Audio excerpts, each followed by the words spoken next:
Thank you. Next question. Prime Minister, thanks for taking my question, and welcome to Edmonton. And James from the Western Standard. You recently... Sorry about the microphone. Yeah, no problem. I'm a pretty tall guy. You have not been elected in a federal election yet, and you recently flew to Europe on government wide-body jet at the expense of at least $500,000. So the question I have for you today, and maybe I'll say this before I ask the question, these people around you all paid for that flight, and you've not been elected yet.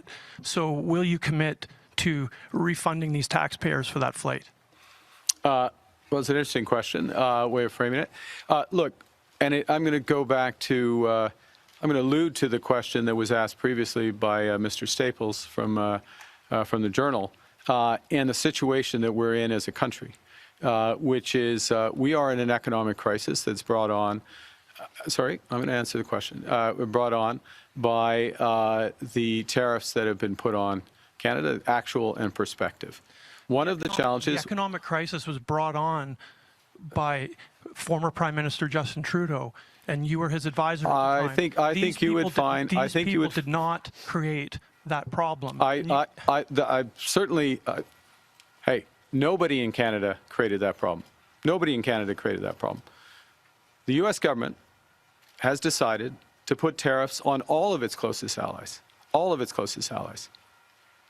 I wouldn't for a moment suggest that anyone in Canada is the cause of this. What our responsibility is to take action to react to a different world that we're in.